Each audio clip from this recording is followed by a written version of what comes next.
All right, Shabbosai, good morning. Let us begin.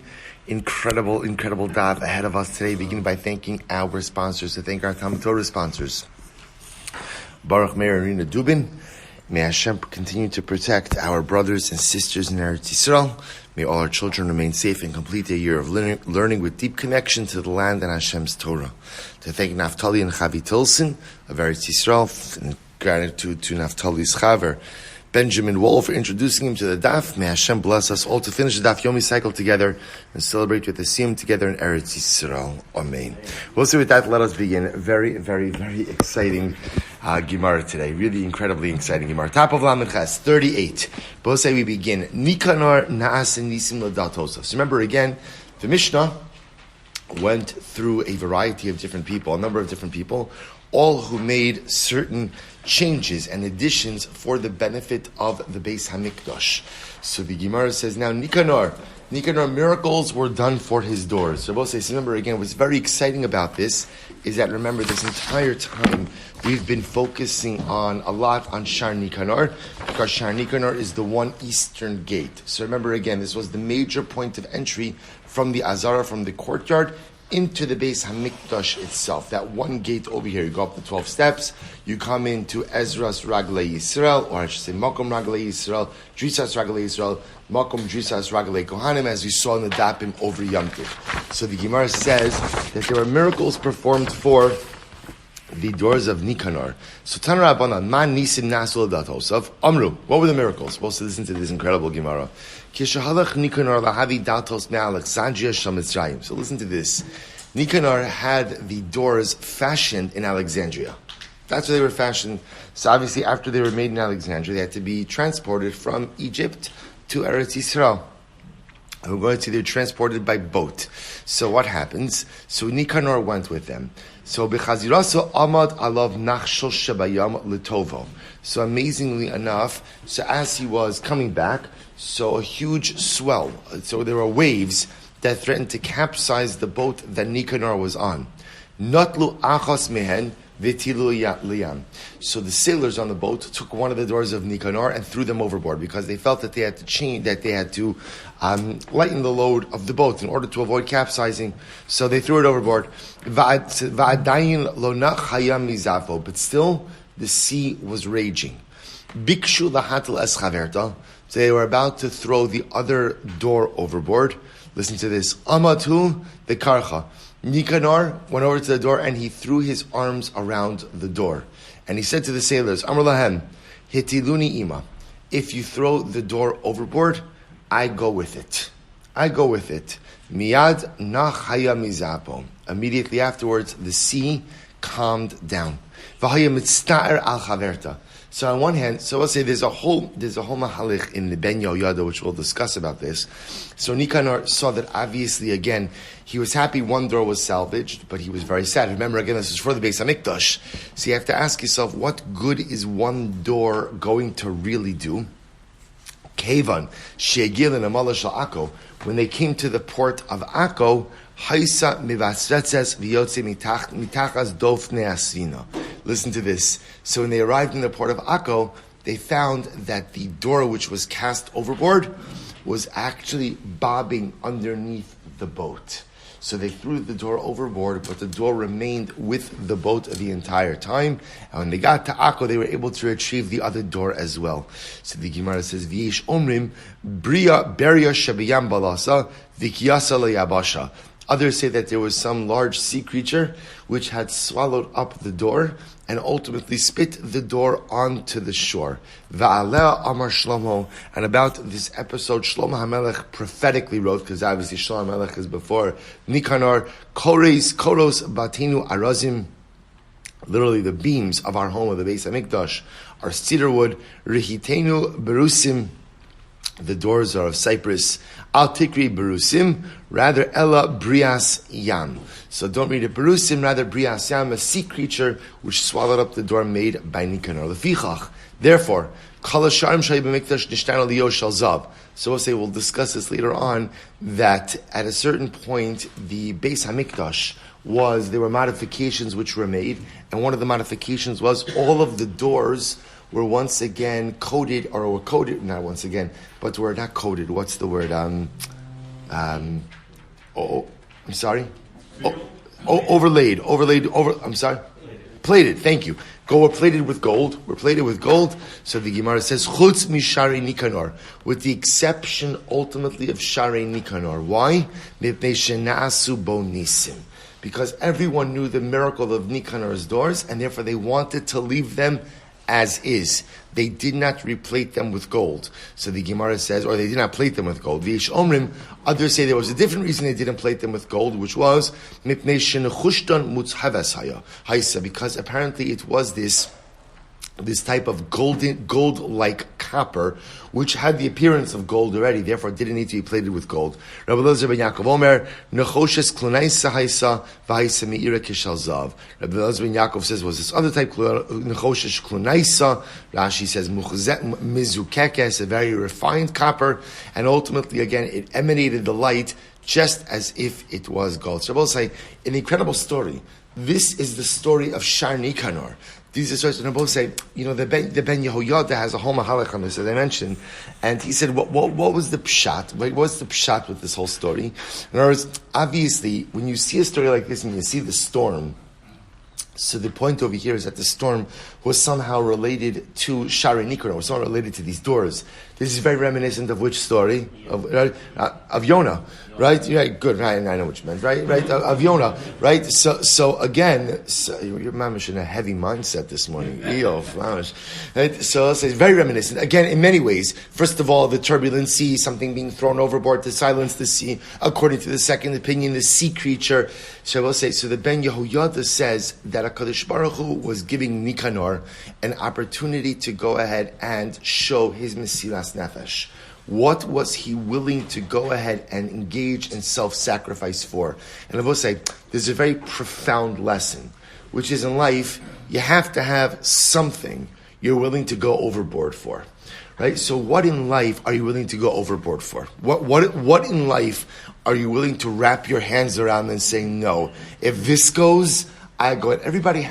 You have to believe in something. Although we believe in many things, there are certain things which are so near, certain things which are sober. It reminds me, I remember that my grandfather, Zechron Levracha, never told me this, but my mother, she should live and be well, mentioned this to me. She said that one of her early childhood memories was her father, my grandfather, Zechron Levracha, looking for change in between the cushions on the couch or on the floor by the couch, because my grandparents, when they came here after the war, so my grandfather would get a job, and he refused to work on Shabbos. So the employers would tell him, if you don't come here on Shabbos, you don't have a job. And week after week, he would lose his job. Week after week. He had 4 young children. Week after week would lose his job. See, that's an example of throwing your arms around. And that's incredible Mesiras Nefesh. I don't know that to be hard to be faced with an isayon like that. Supporting your family versus Shabbos. But you see that the koach of the Jew is to throw your arms around something and to say, I'm not giving this up. No matter what happens, I'll go overboard with it. So for Nikanor, it was the doors of the Beis HaMikdash. For Jews throughout the millennia, it was Shabbos. For all other mitzvahs. But the shaila is, am I committed to something enough that I'll throw my arms around it and I'm willing to go overboard with it as well? Incredible Gemara. But let's say Mishnah, ve'ilu l'ginai. So we'll say, so it's interesting. Here's the contrast. In the last Mishnah, so we learned about individuals who were remembered l'tova, right? Zecher tzadik livracha. Well, we'll get to Zecher tzadik livracha naturally in this Mishnah. But we learned about people who did great things, like Nikanor, like Ben Katin, others. Now the Mishnah is going to highlight people who unfortunately did not engage in the right behavior. And actually, we'll say what's great about this is a lot of Amud Aleph. What we're going to see, we actually just saw not so long ago in Maseches Shkalim. Incredible. So ve'elu l'ginai. These are the people who are remembered in a more disparaging fashion. Beis Garmu, shelo ratzu lilamed or lilamed al ma'aseh lechem aponim. Beis Garmu, they were the bakers. They knew the secret to the lechem aponim, and yet they did not want to share it. Shal beis avatinas, lo ratzu lilamed al ma'aseh aktoras. Shal beis avatinas, they were in charge of the ketoras, they were kahanim. They did not want to go ahead and teach anyone about the secret of the Ketoras. Hogrus ben Levi, this is interesting. Hogrus, who was a Levi, Yodea Perek Bashir, V'lo Ratza Lalamed. He knew how to produce music with his fingers. Right? He would position his fingers in his mouth, and he knew how to produce beautiful melodic music. V'lo Ratza Lalamed. He did not want to go ahead and teach anyone this secret. Ben Kamtsar lo ratza lalamed amay saksav. We're going to see Ben Kamtsar was able to tie 4 quills to his fingers and simultaneously write 4 letters, four different letters.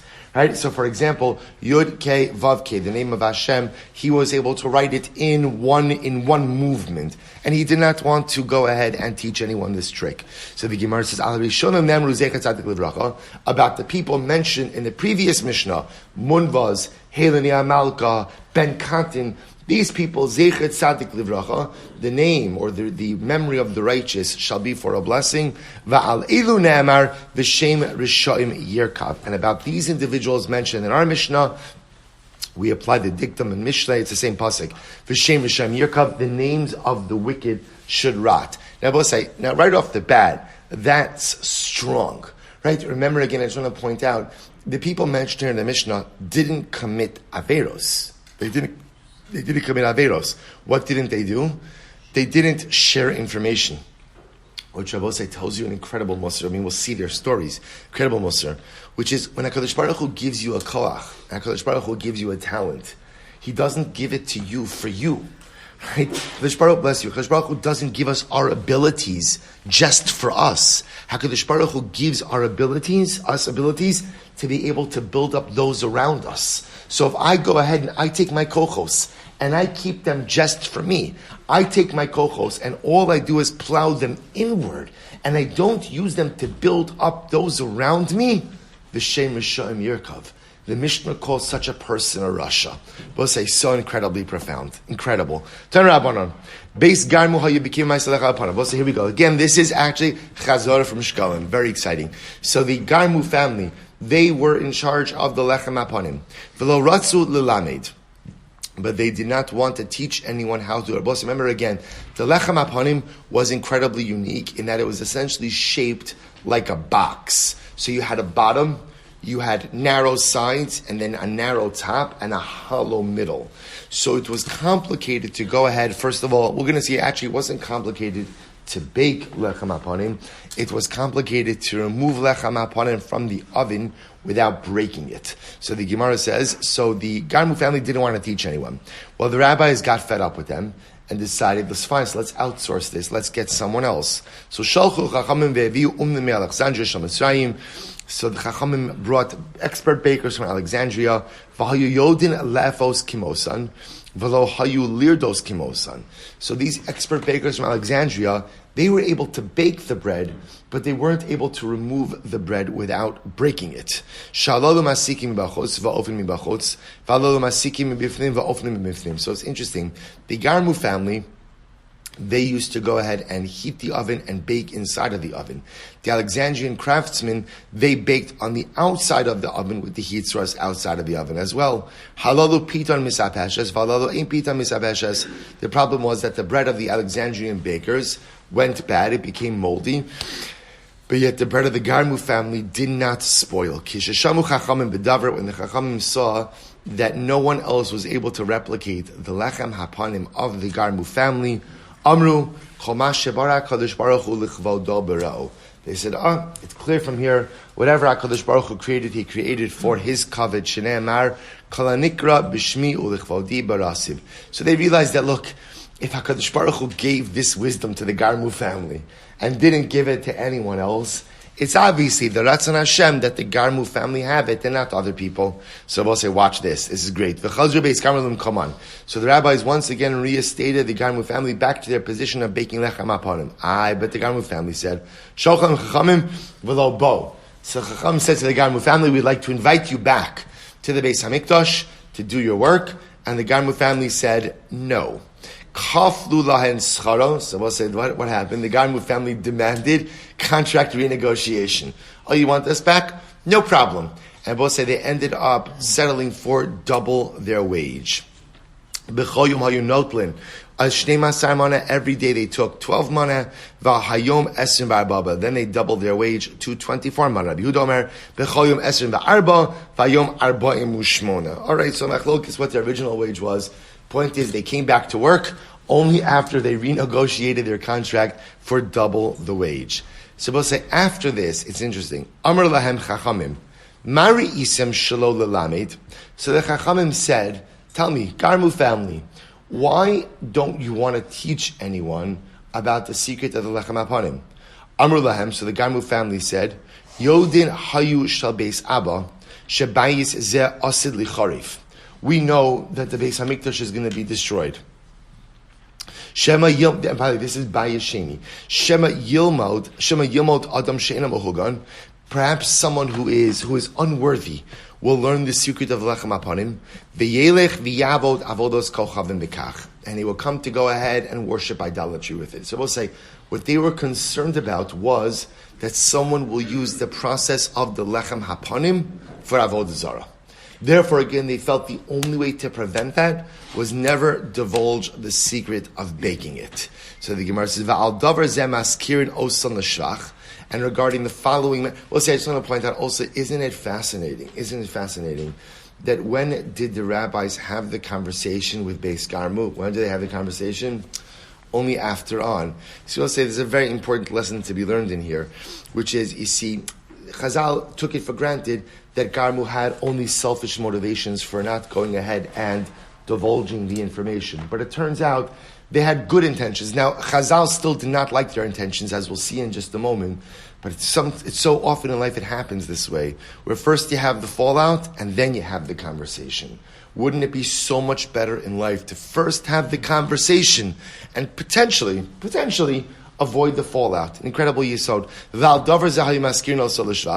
And even though, again, Chazal faulted them for not divulging the secret recipe of the lechem hapanim, there was something that Chazal felt was very praiseworthy about the Garmu family, which was me'olam lo nimseis pasnekia biyad b'neihem. In the Garmu family, no one ever ate bread made from fine flour.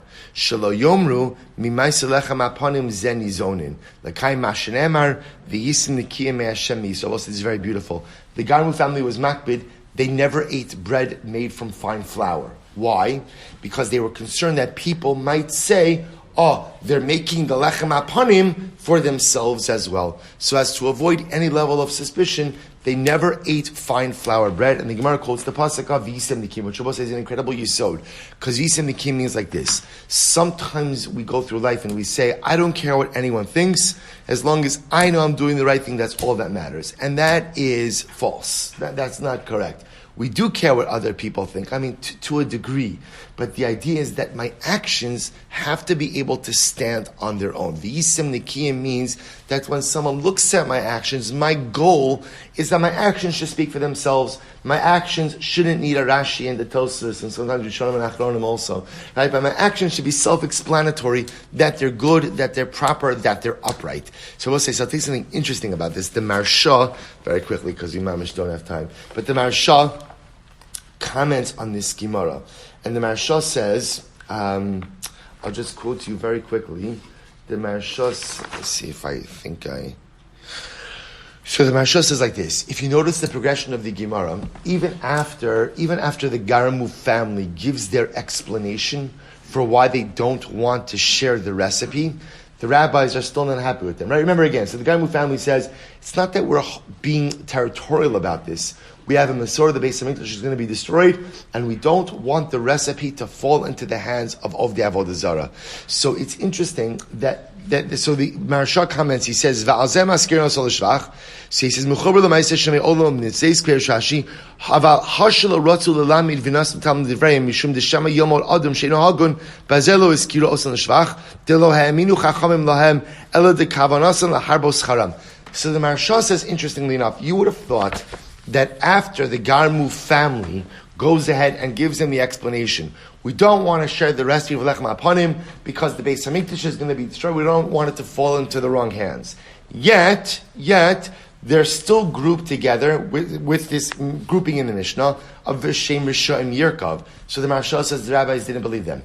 They did not believe that that was the motivation of Garmu family. They believed that the Garmu family did not divulge the information because at the end of the day, it was a monetary issue. They did not want, they wanted the monopoly. They wanted the monopoly. So even though they gave the reason, Chazal did not believe the reason. Bless you. Rabbi Soloveitchik comments on this Gemara, and he says there's something else. He says the reason why the reason doesn't redeem the behavior of the Garmu families, even if they were telling the truth, you cannot go ahead and live your life. That a Jew doesn't live with a hashkafa of impending doom. We don't live with that hashkafa. So there's no such thing as saying, well, we know for sure the Beis HaMikdash is going to be destroyed. You know for sure? Nothing is for sure until it happens. So to go ahead and live life saying, we know the Beis HaMikdash is going to be destroyed, and therefore will not share the recipe, says the Rav, is not the proper hashkafas hachayim of a Jew. If you have a Masorah, there's going to be a destruction. There's only one thing you have to worry about. What can you do to change that? What can you do to change that? But to accept Churban as a fait accompli, to accept Churban as an immutable future, an unchangeable future, that is an unacceptable hashkafas hachayim. This goes back to the Gemara that says, a Misar from David Melch's family, even if there is a sharp sword against your neck, al yemana atzma min arachamim. You never stop asking Hashem for compassion. There is no such thing as a done deal until the circumstances unfold in an irreversible way. But until the Beis HaMikdash is destroyed, there's always the possibility to save it. And for you, Garmu family, to accept this fate that complete the Beis HaMikdash is going to be destroyed and to do nothing about it, that's V'shem Mishayim Yerkov. That's Rishos. That's Rishos. We'll say incredibly profound. So the Gemara goes right there. Tan Rabbanon. Beis Avatinas. Next. Avatinas family. How you became my Torahs. So the Avatinas family, they were experts in making of the Ketoras. Below Ratzu Lalamed, and once again, they also did not want to share the secret recipe. So what happens? Once again, the rabbis went and they brought craftsmen, experts from Alexandria. So the Gemara says, "V'hayu yodin lefatim kimosam, v'lo hayu yodin lahalos ashan kimosan, shal halalu mitamer va'ola kimakel, shal halalu maftzia lekan lekan." So I'll say, so what happened? The craftsmen were able to recreate the recipe. What couldn't they recreate? In the Avatinas family, the smoke of the Ketoras went up in a straight pillar. For the spicers, what would be the craft? We'll call it craftsmen. For the craftsmen, ultimately of Alexandria, they were able to recreate the mixture, but when the smoke went up, it dissipated. So what happened? So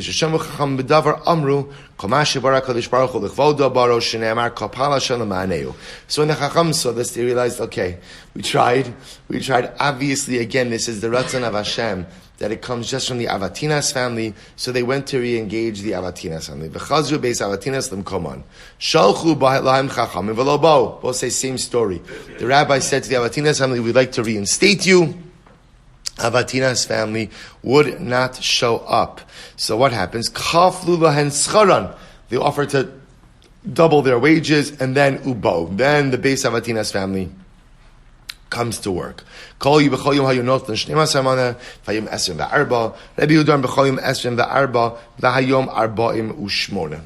we'll say it's the same thing. Whatever their wage was, started out at 12, went to 24, started at 24, went to 48. Baruch Hashem, contract renegotiation, they were able to double their wages. We'll say it's the same story. The dialogue happens after the fallout. So the Chazal said, tell us, why won't you share? Why won't you share the recipe? So the Gemara says, Amru Yodin Hayu Shal Beis Abba, Shebai is Asul Licharev. We'll say it's the same narrative. That Avatinas, just like Garmu family, said we have a Masorah from our father, that the Beis HaMikdash is going to be destroyed. Shema Amru Shema Yilmot Adam Shena Mehugan, V'yelech V'yavod Avodas Kochavim V'kach. And we are scared that if we divulge the recipe, someone will ultimately use it for idolatry. So that's again, and the Marsha, same thing. Not so, no one really, but the Chazal didn't seem to really believe them.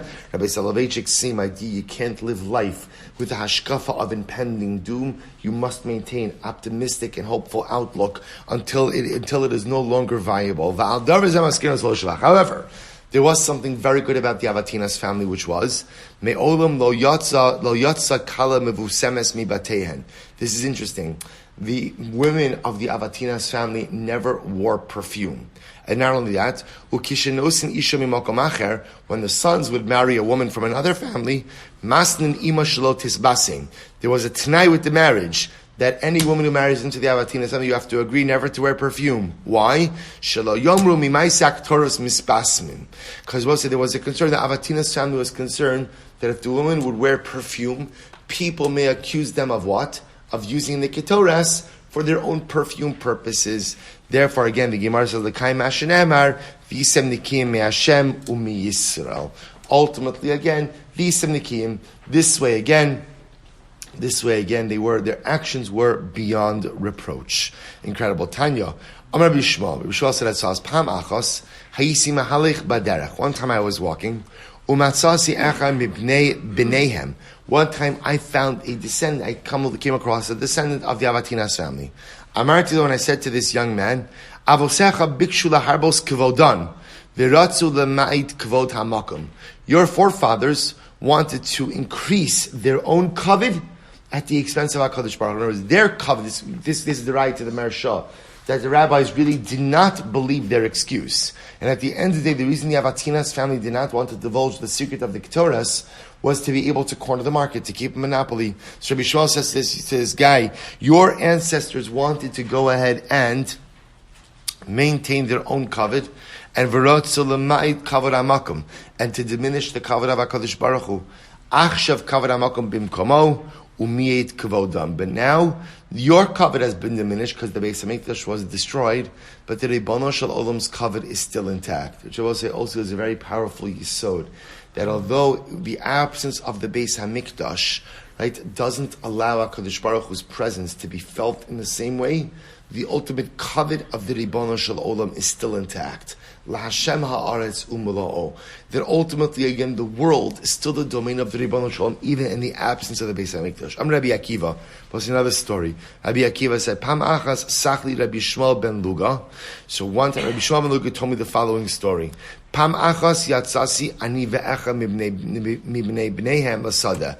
So Rabbi Shmuel said, one time, I went out to the field with one of the descendants of the Avatinas family. Lelakit asavim, to go ahead and collect herbs. V'ra'isi shesachak ubacha. And I saw that this young man, he laughed and he cried. Amarti lo mipnei bachisa. So Rabbi Shmuel said to this young man from the Avatinas family, tell me, why did you cry? Amrli kavod avosai niskarti. Because I remembered the once glorious, position of my family, right? I remember that once upon a time my family had so much kavod.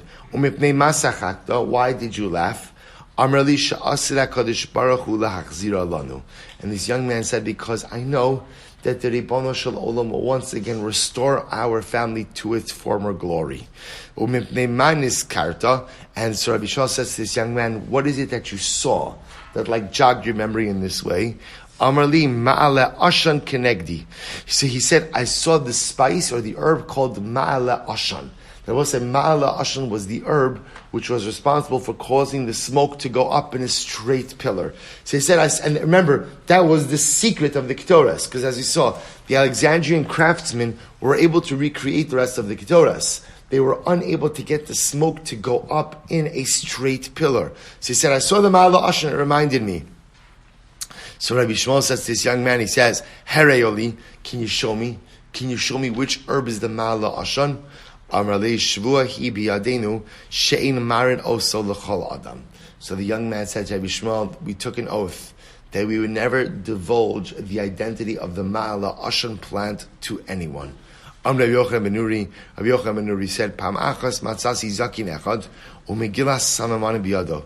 Rabbi Yochanan ben Nuri said, one time I came across an old man, and there was a secret, there was a spice scroll, a Torah scroll, which had the names of all of the spices, including ma'ale ashan inside of it. And I said to him, Amarti lo me'ayinata, and Rabbi Yochanan ben Nuri said, I asked the old man, where are you from? Amrali mi beis Avatinas ani. And the old man said, me, I am a member of the Avatinas family.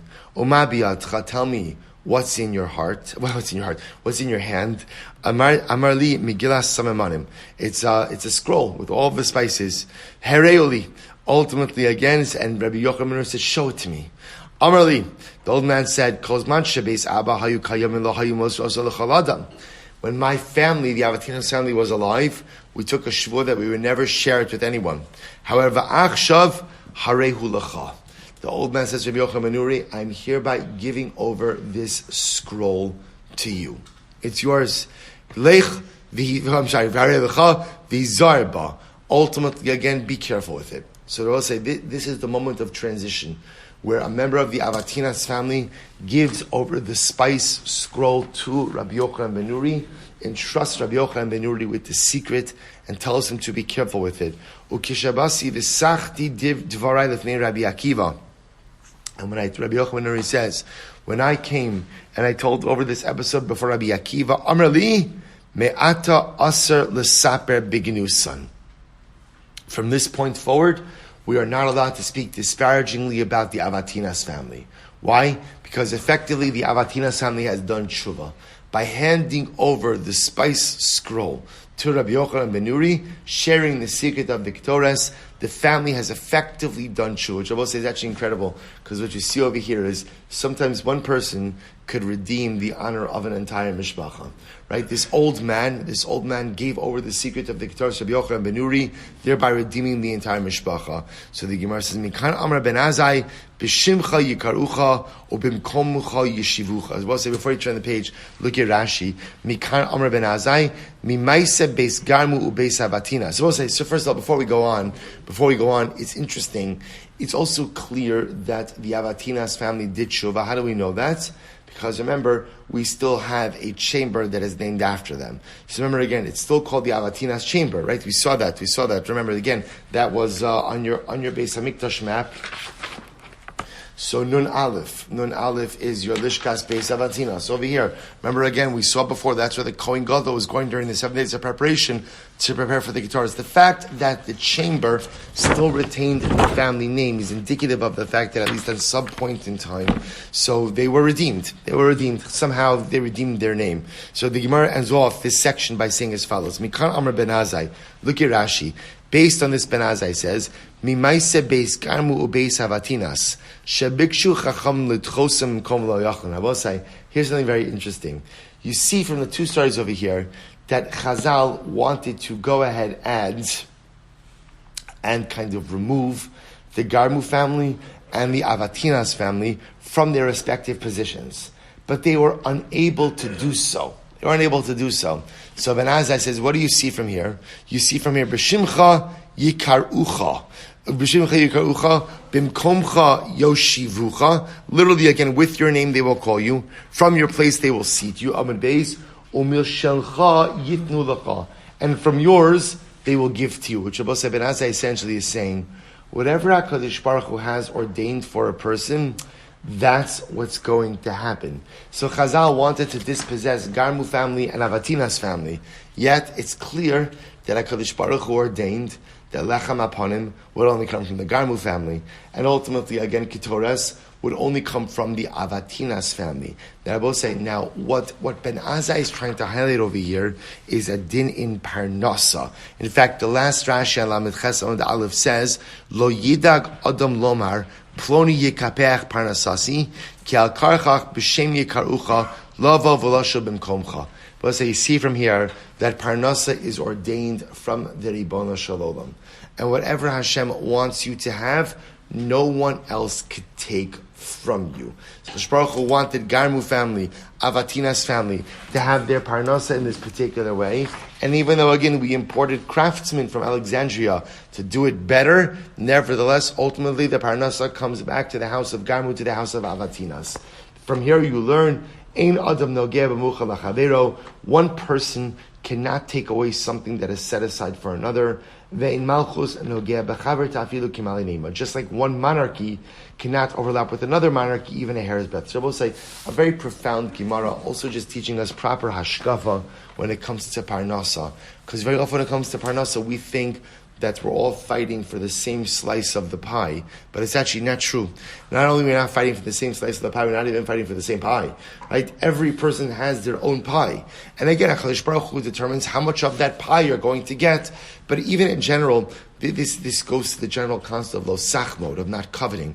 Sometimes we see someone have something that we want, and we assume that because they have it, we can't have it. And ultimately, again, that's not the way that it works. You have what you're supposed to have, I have what I'm supposed to have. Your success does not come at the expense of mine, and mine does not come at the expense of yours. Whatever every Jew is supposed to have, that's what Kadosh Baruch Hu is mazmin them. And the truth is, our parnasos are not tied into each other. Our success are not tied into one another. Kadosh Baruch Hu determines for each person individually what they are supposed to have. Incredible. Hogros ben Levi. Let's go weiter. So remember again, Hogros, Tanya. Kishahu nosin kolo b'ne'ima, when Hogros wanted to produce beautiful melodic sound, machnis godol sochpe, this is interesting, he would stick his thumb in his mouth, umaniach etzba'o ben hanimin, and his fingers in his mustache, ad shahayu echav hakohanim nizrakim bebas lachareim, and he would produce such beautiful sound that it was like startling to the other kohanim. Tarabanan, ben kamtsar lo ratza, so again, once again, Hogros did not want to teach this to anyone else. So as a result, the Gemara calls him a Rasha. Tanabanan, Ben Kamtsar lo ratza lelamid amai saksav. Ben Kamtsar suddenly again was able to hold 4 quills and write 4 letters simultaneously, but he did not want to teach anyone about this. Amra alav, she'enotel dalit kulmasin ben esposav. He was able to hold 4 quills between his fingers. And therefore, if there was a 4-letter word, he would be able to go ahead and write the word at once. Amrulo, they said to him, so they said to him, tell me, why don't you teach people? Why can't you teach this skill to others? So the Gemara says, Kulon matzatshuva l'divrayim, ben kamtsar lo matzatshuva l'dvarav. Supposed to say all the earlier people had answers, right? So Avatinas had an answer, Garmo had an answer, but yet for these individuals, really both for Hogros as well as for Ben Kamsar, they had no answer. There was no good reason why they couldn't teach this skill to someone else. For the earlier people, I've also mentioned in the previous Mishnah, Munbaz, Haleni, Ben Katin, these individuals, Zecher Tzadik Levracha, Val Ben Kamtzer v'Chaverav, and Ben Kamtzer and his friends, which really just includes Hogros and others, Ne'amar v'Shem Rishoim Yerkav. It says the name of the wicked should rot. So remember again, according to the Maharsha, even though, like we mentioned before, even though Garmu and Avatinas give reasons why they don't want to teach the secret of Nechma Aponim and Ketores, at least according to the Maharsha, the rabbis did not believe them. They did not believe. They felt it was still motivated out of a personalistic selfishness, and therefore again it was still governed by Shem Risham Yerkav. Amr Belazar, Rakvivos Tala Bishmosan. What it means is that literally again, Rakvivos will say is rust. Rust should set upon their names, which means what? Delo Maskinon Bishmaihu. That people should not name their children after these individuals. So you shouldn't name your kid Garmu, or Avatinas, or Hogros, or Ben Kamtsar, should not utilize these names. So the Gemara says, really? Maser Ravina, but yet there was a story about a child by the name of Doeg ben Yosef. So we'll say, Doeg ben Yosef, Shehenichu Aviv ben Katan Li'imo. So it was one child named Doeg. Now we'll say, now Doeg was a Rasha. Who was Doeg? Doeg was the chief advisor of Shaul, right? Doeg wanted David HaMelech killed, but what he was unsuccessful in that, but what he was successful in is that he had Nov Irakoanim eradicated, right? Because of his Lashon Hara, the entire city of Nov, except for one person, was wiped out. So Doeg was a huge Rasha. Yet the Gemara says, here's a story of someone who named his kid Doeg. Meaning, we just said before that Shem Rishayim Yerkav means you shouldn't name your kids after Rishayim. I just want to point out, this is an interesting discussion in the poskim about what happens. Let's say a person has a child and they want to name after a grandparent or some other relative, but the relative was a really bad person. a really objectively bad person.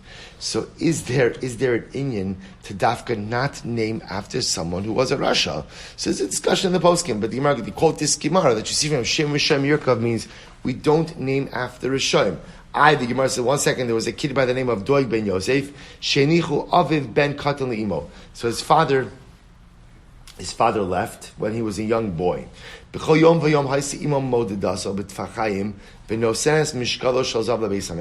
a little boy, it's beautiful. His mother measured his growth, and she would give the equivalent of his weight to the Beis Hamikdash in gold. He would give the equivalent of his gold to the Beis Hamikdash.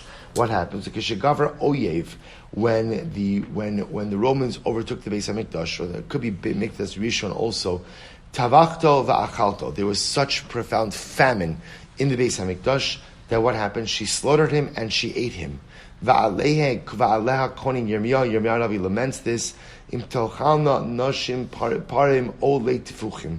So Mashiva Ruach HaKodesh va'omeres im yeharig b'mikdash Hashem koin v'navi.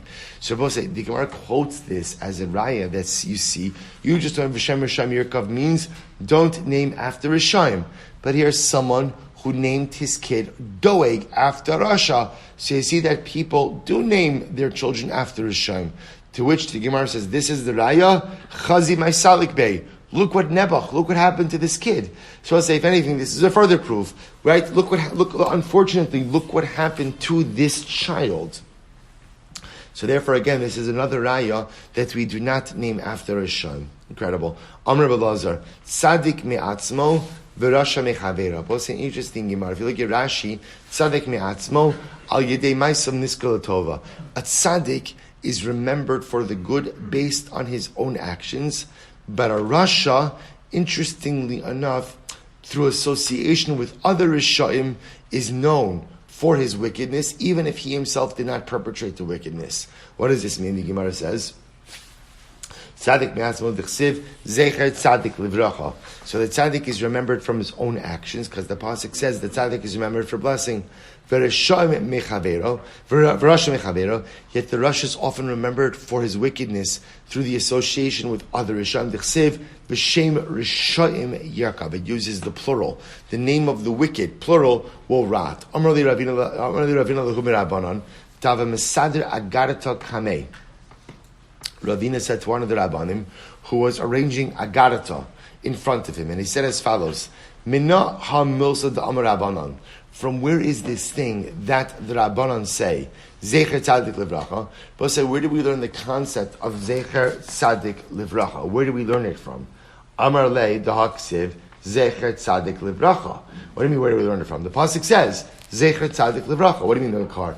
No, mida'orais samnabos. Remember again, Zecher Tzadik Livracha is a pasuk from Mishlei. From where do we learn biblically the concept of Zecher Tzadik Livracha? The chsiv, because the pasuk says, Vashem Amar hamechasa'ani ma'avram asher oseh. Remember again by stone. Hashem says, should I go ahead and hide what I'm going to do in stone from Avram Avinu? Uksiv va'avram hayo yiyeh l'gai gadol va'atzum. Shavuot say, interesting. Hashem says, should I hide from Avram what I'm going to do?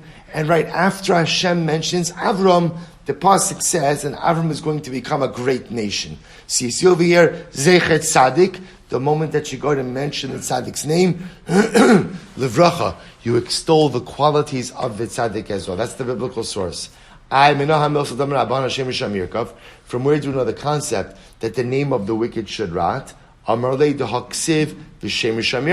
the pasuk says the name of the wicked should rot. To which the Gemara says midaraisa minala. No. But midaraisa, from where do I know this concept? Tichsiv vayel ha'adstom. Because the pasuk says that they camped all the way until Stone. We're talking about by Lot. So there's a mention of Stone, and then right after we mention the Stone, uksiv va'anshe Stone roim v'chatoim la'Hashem ma'od. So we'll say, so once again, you see in the Torah, once there's a mention of Stone, there's a mention of the wickedness of stone. So these are the biblical sources for these concepts. Amar Elazar, Tzadik dar ben shnei risham v'lo lama mi'asem, Rasha dar ben shnei tzadikim v'lo ma'asem. So we'll say this is incredible. Elazar ben Tzadik says that Tzadik could live in between two Rishayim, yet still maintain his personal piety. He doesn't learn from them. Yet the Rasha could go ahead and live between two tzaddikim and doesn't learn from their righteousness. The Chava says an incredible yisod in how people become set in their ways. And this could be bein latov, bein lara. It could be tov, that the tzaddik can become set in his ways, and therefore even if he lives amongst the Rishaim, he does not learn from them. But unfortunately, the opposite is true as well. The Rasha could become so set in his ways, and even though he's living between tzaddikim, he does not learn from them. Tzaddik dar ben shnei Rishaim, v'lo mamasem. What's the example of a tzaddik who lives between two Rishim, doesn't learn from their actions? Ovadia. We'll say that's Ovadia, the Navi who lived in the palace. He was part of the king's entourage, and yet the king was an incredible Rasha. Achav and Achav's wife Izebel, two incredible Rishoim, yet Ovadia did not learn from their ways. Rasha dar ben shnei tzadikim v'lo mamasem. Similarly, again, a Rasha could live between two great people, and he did not learn from them. Ze Esav. Esav grew up in the house of Yitzchak and Rivka, yet unfortunately he did not learn from his parents. Amar Rav Elazar, mibirchasan shel tzadikim atalamed klala l'sharishayim, umikilalasan sharishayim atalamed bracha l'tzadikim. So it's an incredible yisod, right? From the bracha of tzadikim you could learn a curse for the rishayim, and from the curse of the rishayim you could learn a bracha l'tzadikim. How so? Mibirchasan shel tzadikim atalamed klala l'sharishayim dichsiv ki adativ leman asher yitzaveh. I know that I know that Avram will instruct his sons to follow in my way. Uksiv basrei vayomer Hashem zakas stom va'amora kiraba. So right after Hashem discusses the bracha of Avram, the contrast to stone becomes so apparent. And from the curse of the Rishayim, within the bracha of tzadikim dichsiv va'an sheis dom ro'im v'chatam la'Hashem. V'Hashem amar al Avram achari parid lot me'imo. Fine. Amar Rav Elazar, b'shel tzadik. Well, this is a beautiful Gemara. B'shel tzadik echad olam nivra. It is worth it to create the world even for one tzaddik. Both say the power of one good person, the power of one good individual. It's worth it to create an entire world for one tzaddik. Shneimar. Both says how beautiful this is. Vayar Elokim esa'ar ki tov. Hashem saw that the light was good. And what's the light? What's the tov? Ve'ein tov el tzaddik. We'll say, what's the tov? The tov ultimately refers to the righteous person. Shneimar imru tzaddik ki tov. Ultimately, again, say that the tzaddik. So we'll say, such a beautiful Gemara. You know, Kadosh Baruch Hu doesn't need the entire world to be tzaddikim. He just needs one person to be a tzaddik. And we'll say, but you know what the chap in life is? You can't rely on someone else to be that tzaddik. So I know that it's worth it to create the world. All the world needs is one righteous person. But I have to worry that maybe no one else is righteous. And therefore, again, I have to rise to that occasion. I have to try to become that righteous person for whom the entire world is worth it to be created. Amar Rav Elazar, gorim galas labana. Rav Elazar said this is a very profound Gemara. If you go ahead, mishachech davar mitalmudo. Now, what does this phrase mean? So we normally translate this as anyone who forgets a piece of his learning causes galus for his children. Shneimar vatishkach Toras alokecha eshkach banecha gam ani. Now, what I want to point out something very interesting. The word mishacheach literally means causes oneself to forget, right? Because it could have just said kala shochech, which means if you forget, which would be a very scary Gemara. Because I mean, if you ever forget something you learn, you cause galus, exile for your children. We'll say some of us forgot what we learned at the beginning of this year, right? Forget about again. So we'll say, so what does that mean? Say for mishacheach means that I care so little about what it is that I'm learning that ultimately I cause myself to forget. So we'll say, in life, you don't forget the things that are important to you, right? No one forgets that I can't run a red light, right? I know that. I might run the red light, but it's not because I forgot that I shouldn't run them. The things that are important, I retain. If I actively forget something, that's a sign of disregard. So if I forget my Torah, that's a sign that it's not so important to me. What does it mean that if a person forgets their Torah, they cause galus for their children? We'll say, what's galus? What's galus? Galus is disorientation, right? I'm disoriented, right? Galus, I normally hear, and I'm uprooted, dislodged. A person who doesn't care enough to retain their Torah causes confusion for their children. Because ultimately, again, what kind of chinuch am I giving my child? How am I raising my child if I can't retain the Torah that I'm learning? Then what are the values which inform my child's rearing? What are the values which I'm using to shape my children? If I forget my Torah, I actively forget my Torah because I don't care enough to retain it, then ultimately I'm causing galus, disorientation, and confusion for my children. So we'll have to stop over here. We'll pick up Eretz Hashem with this Gemara tomorrow. Incredible. Shkoyach.